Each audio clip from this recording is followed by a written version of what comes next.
On this week's show, we play a game inside a burger. We happily squash baby penguins against a mountain. We try out the forefront of 1980s brain surgery. And newly found footage of Sir Clive Sinclair finally dispels the rumours.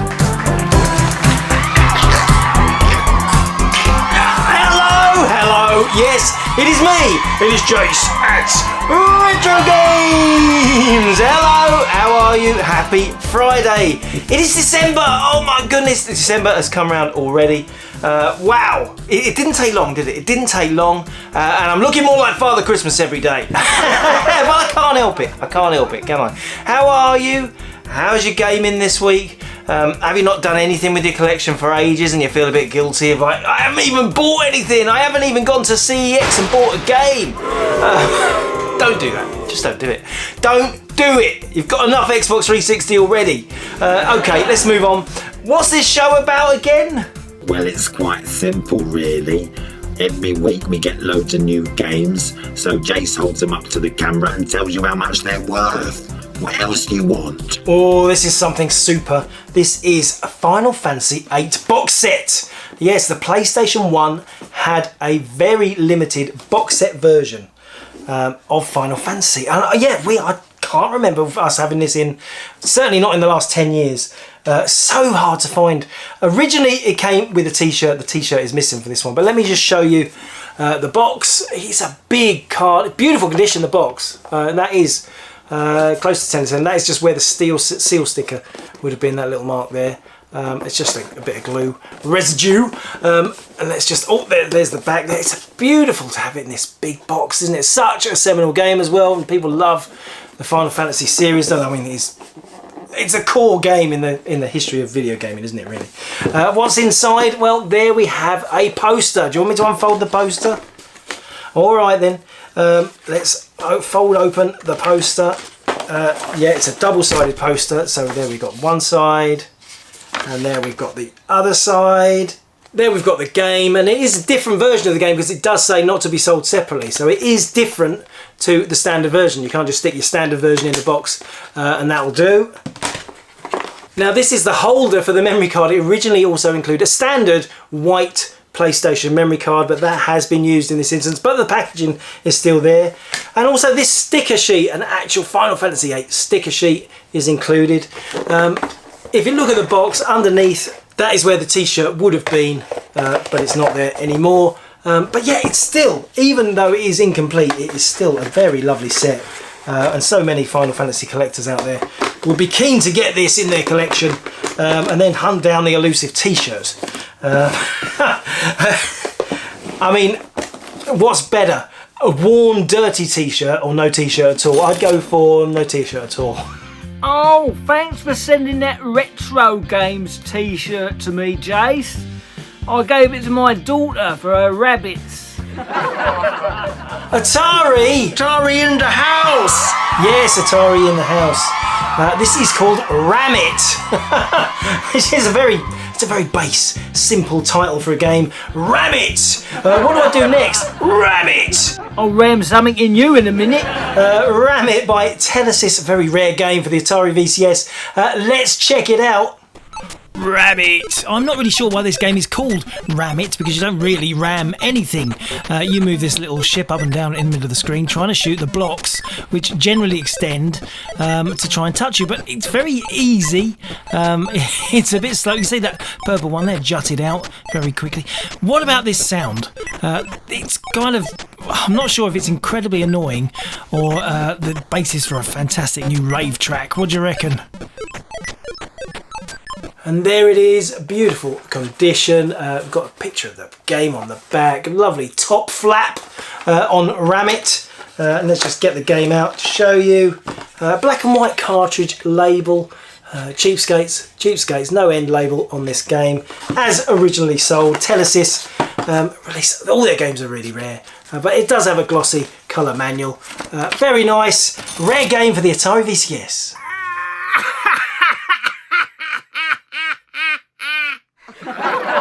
Here's a nice SNES game, an unusual one. Congo's Caper. This is a PAL UK SNES game. I thought I had to come on the show. Let's check it out. Now, you know, sometimes when a video game is so heavily influenced by another game, it generally wants to be it. Well, this game definitely wants to be Sonic, doesn't it? It definitely feels like a Sonic game, but no hedgehogs. It does have boss levels. I find this strange. That dinosaur is the big boss. He spits out the bad cavemen guys who we whack with our truncheon. Or club. Okay, it's a club. But then he's always facing away. I'm thinking, just turn around and whack that old dinosaur in the happy sacks. What's on the table?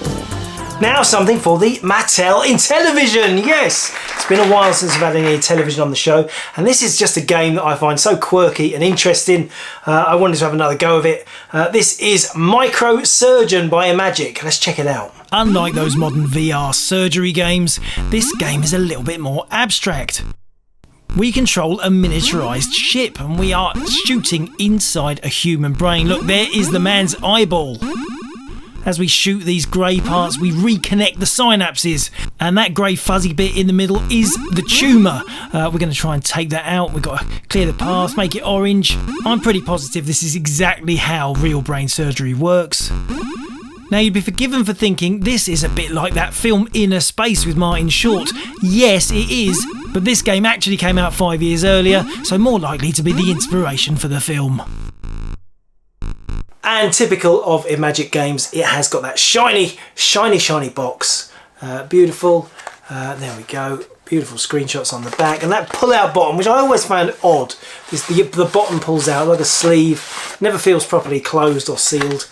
And there we have the manual. There we have a little flyer for other Imagic games. We have the warranty card. We have the cartridge. And we have the controller inlay. Brilliant, beautiful. It's a beautiful cartridge as well, actually. That is very, very nice. I am back to deliver you some Transylvanian comedy. What do you call a bat in a supermarket? Supermarket bat. Now this is something a bit newer. I don't often pick an Xbox 360 game. Xbox 360! Because it is retro now. I know it's retro and loads of collectors for it at the moment. But it still doesn't feel retro to me. I'm an 8-bit gamer, what's going on?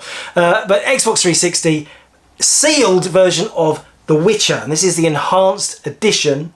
Witcher 2, I should say. Witcher 2, enhanced edition Assassins of Kings. But have a look. It is signed. It is signed by one of the developers. Now, I think it's one of the developers. It could be one of the voice people. I think it says Igan Soriev or something like that. Isn't it made in Poland or somewhere? It's an Eastern European game, I think, the Witcher series. Yeah, I'm stretching my knowledge now, aren't I? Tell me about old games, but yeah, I struggle when it comes to this stuff. But yeah, beautiful, mint, sealed condition and signed. I thought it had to come on the show. Anyway, so this week I started my new job at Halford's. And on my first day, I think one of my friends sent someone in to wind me up again. Because this guy, he comes to the counter and he says, "My wipers won't wipe properly."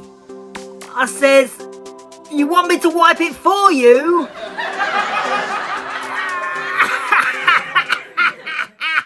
PC Engine, another one of our favourite consoles. This is Twin Hawk Custom. It's a classic shooter and that's what we love best on the PC Engine. So let's just check it out. Now, right from the start, I've got to say I love the intro to this game. Look at this. Yes. Oh, it's got a real victory feel to it. Here I am with my squadron all taking off. I'm honestly getting teary-eyed. This is a beautiful moment.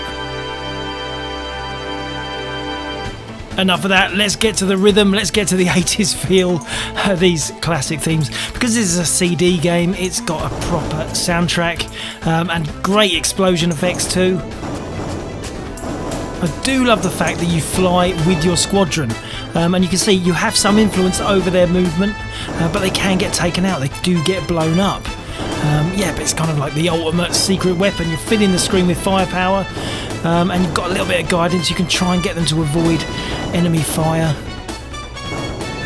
Of course, a lot of this action takes place over water, shooting battleships. It's what you expect, it's what we deserve.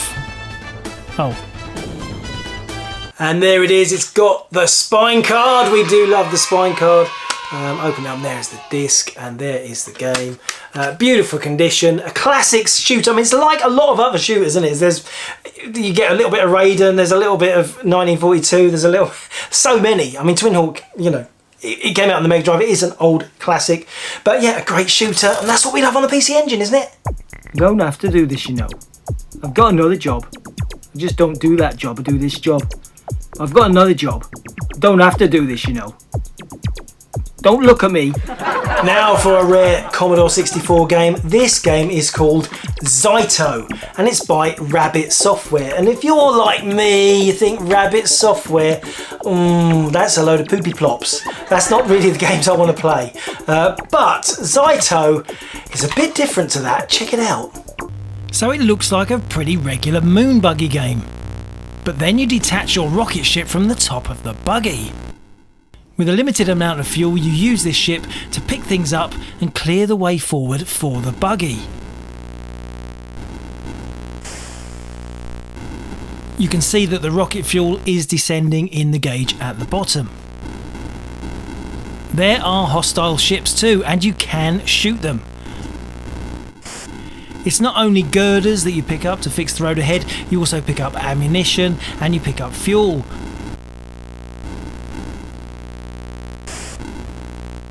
A lot of the gaps require 2 or 3 girders, which can represent a significant challenge when being attacked. With the bridge completed, it is time to dock back on the buggy. This is quite delicate, a bit of skill. It will refuel as soon as it lands. And of course I'll forgive you for thinking this is all a bit like Lunar Jetman on the Spectrum. Well, there are similarities, but Zyto by Rabbit is actually the better game. And there we go, it's magic wheels, can get over all the bumps, and here we go, there is another gap. But that's where things get interesting. It's actually a way down to a deeper level. What initially seems like a pretty linear side-scrolling action game is actually a more complicated arcade adventure. Use the rocket to explore the areas both above and below where your buggy resides. Strange aliens, buildings, volcanoes and objects, all waiting to be discovered as you try and find your way back home. Fantastic, rare game for the Commodore 64. This is what retro gaming is about. Finding very obscure but utterly brilliant games that you didn't know anything about. And Zyto is one of those. Very rare, very desirable, beautiful thing. I enjoyed revisiting this game. Hello, I thought I should come back after last week. I did say a few things which I realised some of you took quite to heart, and I thought I should come back to clarify my true thoughts about people who play video games, and that really is sincerely from the heart. I despise you all.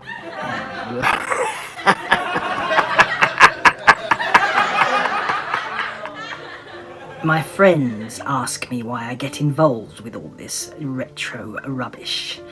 Well, quite frankly, I have absolutely no idea. Pengo! Now this is an LCD game. I do like my handheld games, you may know that. By Bandai. And Pengo is one of those always popular games. You push the ice blocks, you knock the other penguins over, and you collect the fish. What a classic game design. And there we go, it is in the box. Let's get it out of the box. And as you can see, there is a little bit of fading, a little bit of lift there. That could easily be stuck down. I would say that is easily stuck down. We've got the manual in there. Japanese this is a Japanese game. There's the back to show it. Beautiful condition. Let's see if I can get it to play. I'm not really sure what the little black things in the middle are, but this does seem a bit of a cruel game.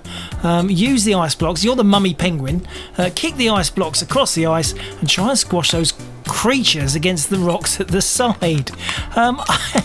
Yeah, I don't know why this is. It's a shooter, really, isn't it? In theory, it is a shooter. I took two at once. But yeah, unnecessarily cruel. It's got a lovely little kick, hasn't it? A lovely little kick. Well, yeah, he. Yeah, it's a mum and it's a he. All right. Can't really see what I'm doing, but I am playing it. Whoa, body form for you. Yes, well, I think that's a good point to leave the show. Yeah, that was enough. It was enough. Thank you for watching, as ever. I will be back very soon. I just tend to be, don't I? Until then, happy retro gaming, retro gamers! Retrogames says thank you for watching. Retrogames says thank you for watching. Well done. Well, as a special reward for getting right to the end of the show, I'm going to tell you some big news. Junk boxes are back. There are 10 going live on the site tonight. Regular size and super giant extra large size. Is this exciting? I'm not sure it is, but Jay said I had to tell you.